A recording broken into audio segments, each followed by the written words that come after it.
go! আমরা যখন বাতাসের ঝাপটা অনুভব করি বা ঝড়ের গর্জন শুনি তখন আমরা আসলে কি অনুভব করছি? মনে হয় যেন খালি জায়গা, কিন্তু আসলে আমাদের মাথার উপর রয়েছে এক অদৃশ্য গ্যাসের সমুদ্র যা আমাদের বাঁচিয়ে রেখেছে। ঠিক তাই। এই অদৃশ্য আবরণটিই হলো বায়ুমণ্ডল। আজকের আলোচনায় আমরা এই বায়ুমণ্ডলের গভীরে ডুব দেব। এগুলো থেকে আমরা বোঝার চেষ্টা করব এই বায়ুমণ্ডল ঠিক কী দিয়ে তৈরি, এর গঠনটা কেমন, আর কিভাবে এটা আমাদের প্রতিদিনের আবহাওয়াকে নিয়ন্ত্রণ করে। দারুণ! চলুন তাহলে এই অদৃশ্য গ্যাসের সমুদ্রের রহস্যটা একটু একটু করে উন্মোচন করা যাক।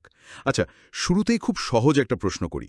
এই যে বাতাস, যা ছাড়া আমরা এক মুহূর্ত চলতে পারি না, এটা আসলে কি কি জিনিস দিয়ে তৈরি? আমরা তো মূলত অক্সিজেন আর নাইট্রোজেনের কথাই শুনি। হ্যাঁ, আপনার কথাই ঠিক। বায়ুমণ্ডলের সিংহভাগই হল নাইট্রোজেন, প্রায় ৭৮%, আর আমরা যা দিয়ে শ্বাস নিই সেই অক্সিজেন আছে প্রায় ২১%।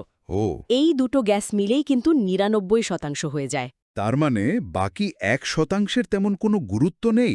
ওগুলো কি শুধু জায়গা ভরানোর জন্য আছে? এখানেই তো আসল মজাটা। ওই ১% মধ্যেই লুকিয়ে আছে কিছু সুপারস্টার গ্যাস, যেমন কার্বন ডাইঅক্সাইড, মিথেন বা ওজোন। পরিমাণে এরা এতই নগণ্য যে এদের প্রায় হিসাবের মধ্যেই ধরা হয় না।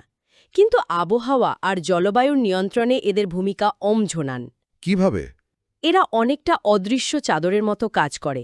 পৃথিবী যখন সূর্য থেকে পাওয়া তাপ রাতের বেলা মহাকাশে ফেরত পাঠাতে চায়, তখন এই গ্যাসগুলো সেই তাপ কিছুটা আটকে দেয়। আচ্ছা। এর ফলেই পৃথিবী রাতের বেলা অতিরিক্ত ঠান্ডা হয়ে যায় না এবং আমাদের বসবাসের উপযোগী একটা উষ্ণতা বজায় থাকে। আর জলীয় বাষ্প, সেটার ভূমিকা কি? ভাবা যায়, গোটা বায়ুমণ্ডলের যা ওজন তার ১% মাত্র ১/৪ হল জলীয় বাষ্প। মাত্র? হ্যাঁ, কিন্তু এই সামান্য পরিমাণ জলীয় বাষ্পই মেঘ, বৃষ্টি, কুয়াশা, বরফ পড়ার মতো ঘটনাগুলোর জন্য দায়ী। এটাও একটা শক্তিশালী গ্রিনহাউস গ্যাস যা পৃথিবীকে গরম রাখতে সাহায্য করে। আচ্ছা, এই যে বায়ুমণ্ডল, এটা কি ভূপৃষ্ঠ থেকে যত উপরে ওঠা যায় তত একই রকম থাকে, নাকি এর কোনো স্তর বা ভাগ আছে? খুব ভালো প্রশ্ন। বায়ুমণ্ডল মোটেও একরকম নয়। এটাকে একটা বহুতল বাড়ির মতো ভাবা যেতে পারে, যার প্রত্যেক তলার চরিত্র আর কাজ আলাদা। বিজ্ঞানীরা মূলত দুটো উপায়ে এর স্তরভাগ করেন। একটা হলো গ্যাসের মিশ্রণ অনুযায়ী, আরেকটা হলো তাপমাত্রা অনুযায়ী। গ্যাসের মিশ্রণ অনুযায়ী ভাগটা কেমন? ভূপৃষ্ঠ থেকে প্রায় ৮০ কিলোমিটার পর্যন্ত এলাকাটাকে বলে সমমণ্ডল বা হোমোস্ফিয়ার। এখানে সব গ্যাস, নাইট্রোজেন, অক্সিজেন একসাথে ভালোভাবে মিশে থাকে। হুম। কিন্তু এর ওপরে গেলেই শুরু হয় বিষমমণ্ডল বা হেটেরোস্ফিয়ার। এখানের ব্যাপারটা বেশ মজার। গ্যাসগুলো আর একসাথে মেশে না, বরং তাদের ওজন অনুযায়ী আলাদা হয়ে যায়। একদম স্তরে স্তরে নিজেকে সাজিয়ে নেয়। ভারী গ্যাসগুলোর নিচে, আর সবচেয়ে হালকা হাইড্রোজেন একেবারে ওপরে, মহাকাশে মিলিয়ে যাওয়ার জন্য। কিন্তু আমাদের জন্য তো তাপমাত্রাটাই বেশি জহুরি, তাই না? যেমন আমরা জানি পাহাড়ের উপরে ঠান্ডা লাগে। তো এই তাপমাত্রা অনুযায়ী স্তরগুলো কেমন? ঠিক, আমাদের দৈনন্দিন জীবনের সাথে এই ভাগটাই বেশি প্রাসঙ্গিক। আমরা যেখানে বাস করি, বায়ুমণ্ডলের সেই সবচেয়ে নিচের স্তরটির নাম ট্রপোস্ফিয়ার বা ক্ষুব্ধমণ্ডল। ক্ষুব্ধমণ্ডল নামটা বেশ নাটকীয় তো। এখানে কি সবসময় গোলমাল লেগেই থাকে? হ্যাঁ, নামটা এক কথায় বলতে গেলে নিখুঁত। গ্রিক শব্দ ট্রপোর মানে হল পরিবর্তন।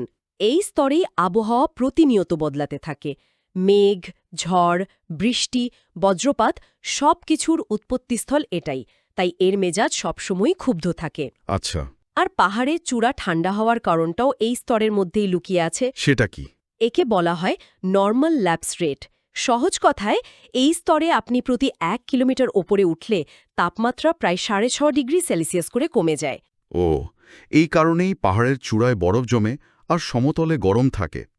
তাহলে এই ক্ষুব্ধমণ্ডলের উপরে কি আছে? সেখানেও কি একই রকম ঝড় বৃষ্টি চলতে থাকে? জেট প্লেনগুলো তো অনেক উঁচু দিয়ে ওড়ে, ওদেরকে এই ঝামেলা পোহাতে হয় না? দারুণ পয়েন্ট। না, ওদের এই ঝামেলা পোহাতে হয় না, কারণ ক্ষুব্ধমণ্ডলের ঠিক ওপরেই আছে স্ট্র্যাটোস্ফিয়ার বা শান্তমণ্ডল। শান্তমণ্ডল? নাম শুনেই বোঝা যাচ্ছে এখানে আবহাওয়া একদম শান্ত, কোনো ঝড়, বৃষ্টি বা মেঘের গর্জন নেই। তাই জেট বিমানগুলো মসৃণ যাত্রার জন্য এই স্তরটি বেছে নেয়। কিন্তু আমি একটা অদ্ভুত বিষয় শুনেছি, এই স্তরে নাকি ওপরে উঠলে তাপমাত্রা কমার বদলে বাড়তে থাকে। এটা কিভাবে সম্ভব? এটা সত্যিই অদ্ভুত শোনায়, তাই না? কিন্তু এর পেছনে একটা খুব গুরুত্বপূর্ণ কারণ আছে। এই স্ট্র্যাটোস্ফিয়ারের মধ্যেই রয়েছে ওজোন গ্যাসের একটি স্তর। ওজোন স্তর? হ্যাঁ, এই ওজোন স্তর আমাদের জন্য একটা প্রাকৃতিক সানস্ক্রিনের মতো কাজ করে। এটি সূর্যের মারাত্মক ক্ষতিকর অতিবেগুনি রশ্মি শোষণ করে নেয়। আর এই বিপুল পরিমাণ শক্তি শোষণ করার ফলেই এই স্তরটি উত্তপ্ত হয়ে ওঠে। তার মানে এই শান্ত স্তরটা আমাদের জন্য একটা জীবন রক্ষাকারী বর্ম বটে। একদম। আর আমি শুনেছি এই স্তরেই নাকি মাঝে মাঝে মাদার অফ পার্ল ক্লাউড দেখা যায়। ঠিক, মেরু অঞ্চলে এক ধরনের রঙিন মেঘ দেখা যায়, দেখতে নাকি অসাধারণ সুন্দর। বেশ, তাহলে শান্তমণ্ডলের ওপরে কি আছে? আমরা কি এরপর প্রায় মহাকাশের কাছাকাছি চলে যাই? পুরোপুরি না, এর ওপরে বায়ুমণ্ডলের আরও কয়েকটি সুরক্ষা স্তর রয়েছে। স্ট্র্যাটোস্ফিয়ারের ঠিক উপরেই আছে মেসোস্ফিয়ার। একে বলা যায় বায়ুমণ্ডলের ফায়ারওয়াল। ফায়ারওয়াল? এক্স্যাক্টলি। কেন?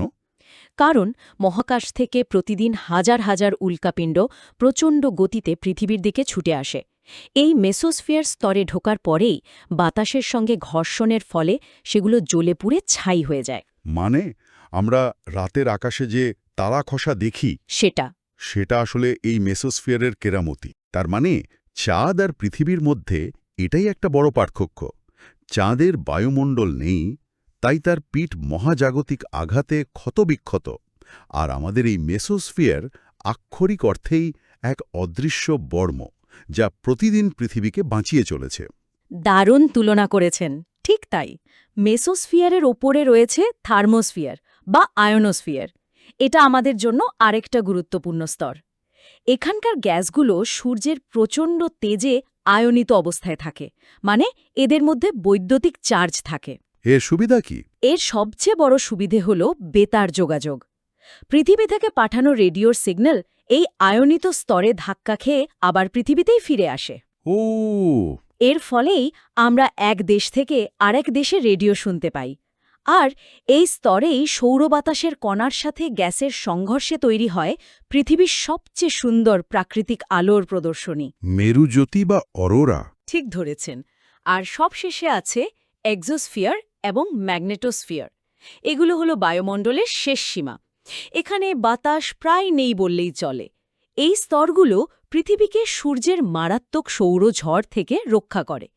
এরপরে শুরু হচ্ছে অনন্ত মহাকাশ। এই যে এতগুলো স্তর, কোথাও গরম কোথাও ঠান্ডা, ঝড় হচ্ছে, অরোরা তৈরি হচ্ছে, এই পুরো সিস্টেমটা চলার জন্য যে অমচনান শক্তি দরকার, সেটা আসে কোথা থেকে? এর শক্তির উৎস একটাই, আমাদের সূর্য। সূর্য থেকে যে শক্তি ক্ষুদ্র তরঙ্গের আকারে পৃথিবীতে এসে পৌঁছায় তাকে আমরা বলি ইনসোলেশন। তাহলে সূর্য থেকে আসা সমস্ত শক্তিই কি পৃথিবী গ্রহণ করে? তাহলে তো পৃথিবী দিন দিন গরমই হতে থাকতো। না, একদমই না। ব্যাপারটা অনেকটা আয়নার মতো। সূর্য থেকে আসা মোট শক্তির প্রায় ৩৪% মেঘ, ধূলিকণা আর বরফে ঢাকা সাদা ভূপৃষ্ঠ থেকে প্রতিফলিত হয়ে সরাসরি মহাকাশে ফিরে যায়। আচ্ছা। ঠিক যেমন সাদা টি শার্ট গরম কম শোষণ করে। এই ফিরে যাওয়া শক্তিকে বলে পৃথিবীর অ্যালবিডো। তার মানে বাকি ৬৬% শক্তি পৃথিবী আর তার বায়ুমণ্ডল মিলে শোষণ করে? হ্যাঁ, আর এখানেই প্রকৃতির ভারসাম্যটা বোঝার মতো। পৃথিবী দিনের বেলা যে ৬৬% শক্তি গ্রহণ করে, হুম। রাতের বেলা ঠিক সেই পরিমাণ শক্তি আবার মহাকাশে বিকিরণ করে দেয়। ব্যাপারটাকে একটা ব্যাংক অ্যাকাউন্টের মতো ভাবতে পারেন। আপনার অ্যাকাউন্টে মাসের শুরুতে যে টাকা ঢোকে, মাস শেষে বিভিন্ন খরচের পর যদি প্রায় পুরোটাই বেরিয়ে যায়, তাহলে আপনার ব্যালেন্স স্থিতিশীল থাকে। ঠিক। পৃথিবীও ঠিক সেভাবেই তার শক্তির বাজেট সামলায়, যার ফলে এর গড় তাপমাত্রা মোটামুটি একই থাকে। এই যে পৃথিবীর কোথাও বেশি গরম কোথাও কম, এ তাপমাত্রার পার্থক্যের জন্যই তো বায়ুচাপের ফলক হয়, আর তার থেকে বাতাসের জন্ম হয়, তাই না? একদম। বাতাস সবসময় উচ্চচাপের শীতল জায়গা থেকে নিম্নচাপের উষ্ণ জায়গার দিকে ছুটে যায়। কিন্তু পৃথিবী তো স্থির নয়, এটি নিজের অক্ষের উপর ঘুরছে। হ্যাঁ। এই ঘোরার কারণে বাতাস সোজা পথে না গিয়ে উত্তর গোলার্ধে ডান দিকে আর দক্ষিণ গোলার্ধে বাঁ দিকে বেঁকে যায়। একে বলে ফেরেলের সূত্র। এটা তো বেশ জটিল শোনাচ্ছে। একটি সহজ উদাহরণ দিই। আপনি যদি একটা চলন্ত নাগরদোলায় বসে আপনার বন্ধুর দিকে সোজা একটা বল ছুঁড়তে চান, দেখবেন বলটা বেঁকে যাচ্ছে। ও আচ্ছা আচ্ছা। পৃথিবীর ঘূর্ণনের কারণে বাতাসের সাথেও ঠিক এটাই ঘটে। আচ্ছা, বাতাস তো বুঝলাম, কিন্তু এই বাতাস থেকে বৃষ্টিটা কিভাবে হয়? আমরা তো বিভিন্ন ধরনের বৃষ্টির কথা শুনি। হ্যাঁ, বৃষ্টি হওয়ার প্রক্রিয়াটা মূলত বাতাস কতটা জলীয় বাষ্প বহন করছে আর সেই বাতাস কিভাবে ঠান্ডা হচ্ছে তার উপর নির্ভর করে। যেমন পরিচলন বৃষ্টি। এটা অনেকটা ভাতের হাঁড়িতে পানি ফোটার মতো। মানে নিরক্ষীয় অঞ্চলে যেমন সূর্যের প্রচণ্ড তাপে জলীয় বাষ্পসহ বাতাস গরম হয়ে সোজা উপরের দিকে উঠতে থাকে, উপরে উঠে ঠান্ডা হয়ে বিশাল মেঘ তৈরি করে, আর বিকেলে বা সন্ধ্যায় বজ্রবিদ্যুৎ সহ মুষলধারে যে বৃষ্টি হয় সেটাই পরিচলন বৃষ্টি। আর পাহাড়ি এলাকায় যে বৃষ্টি হয় সেটা তো অন্যরকম। ওটাকে বলে শৈলোৎক্ষেপ বৃষ্টি। শৈল মানে পাহাড়।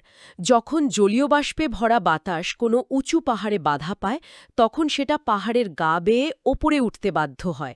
ওপরে উঠে ঠান্ডা হয়ে বৃষ্টি ঝরায়। আর পাহাড়ের যে ঢালে বৃষ্টিটা হয় তাকে বলে প্রতিবাদ ঢাল। ঠিক, তার মানে পাহাড়ের অন্য দিকটা শুকনো থাকে। একদম ঠিক। পাহাড়ের উল্টো দিকের ঢালকে বলে অনুবাদ ঢাল বা বৃষ্টির ছায়া অঞ্চল, কারণ বাতাস পাহাড়ের একপাশে সব বৃষ্টি ঝরিয়ে দেওয়ার পর যখন অন্য পাশে পৌঁছায় তখন তাতে আর জলীয় বাষ্প থাকে না। এটা তো খুব মজার। তার মানে চেরাপুঞ্জির মতো পৃথিবীর সবচেয়ে ভেজা জায়গার ঠিক পাশেই এমন একটা জায়গা থাকতে পারে যেখানে হয়তো লোকে ছাতা ছাড়াই আরামে ঘুরতে পারে। হ্যাঁ, মেঘালয়ের রাজধানী শিলং ঠিক এমনই একটা বৃষ্টির ছায়া অঞ্চলের উদাহরণ। আর সবশেষে আছে ঘূর্ণবাত বৃষ্টি। এটা হলো উষ্ণ আর শীতল বাতাসের লড়াইয়ের ফল। লড়াই? হ্যাঁ, যখন উষ্ণ ও আর্দ্র বাতাসের সাথে শীতল ও শুষ্ক বাতাসের দেখা হয়, তখন হালকা উষ্ণ বাতাসটা ভারী শীতল বাতাসের ওপর দিয়ে উঠে যায়, আর সেই সংযোগস্থলে মেঘ তৈরি হয়ে যে ঝিরঝিরে বৃষ্টি হয় সেটাই ঘূর্ণবাত বৃষ্টি। তাহলে পুরোটা শুনে যা বুঝলাম, আমাদের মাথার ওপরের আকাশটা কেবল একটা নীল শূন্যস্থান নয়, এটা একটা অবিশ্বাস্য রকমের জটিল আর জীবন্ত ব্যবস্থা, যা বিভিন্ন স্তরে ভাগ হয়ে আমাদের অদৃশ্য বর্মের মতো রক্ষা করছে, আবার শক্তি আর পানির চক্রের মাধ্যমে আমাদের আবহাওয়াকেও নিয়ন্ত্রণ করছে। প্রতিটি স্তর, প্রতিটি গ্যাস, এমনকি ধূলিকণাও একে অপরের সাথে এমনভাবে জড়িয়ে আছে যা ছাড়া পৃথিবীতে জীবন ধারণই সম্ভব হতো না। এই সূক্ষ্ম ভারসাম্যটা সত্যিই অবাক করার মতো। ওজোন স্তর না থাকলে আমরা সূর্যের রশ্মিতে পুড়ে যেতাম, আবার মেসোস্ফিয়ার না থাকলে প্রতিনিয়ত উল্কাপাতের ভয় থাকত। আমরা দেখলাম বায়ুমণ্ডলে বিভিন্ন প্রাকৃতিক গ্যাসের কি দারুণ একটা ভারসাম্য রয়েছে। একটি সূত্র থেকে জানা যায় ২০১০ সালের পর নেদারল্যান্ডসে বিশ্বের প্রথম স্মোক ফ্রি টাওয়ার স্থাপন করা হয়েছিল, যা বাতাস থেকে দূষিত কণা শুষে নিয়ে চারপাশকে পরিষ্কার রাখে। এই ধরনের উদ্যোগ আমাদের একটা বড় প্রশ্নের সামনে দাঁড় করায়। বায়ুমণ্ডলের এই প্রাকৃতিক ভারসাম্য যা আমাদের বাঁচিয়ে রেখেছে, সেটা রক্ষা করার ক্ষেত্রে আমাদের প্রযুক্তিগত উদ্ভাবন এবং ব্যক্তিগত দায়িত্বের ভূমিকা ঠিক কী হওয়া উচিত?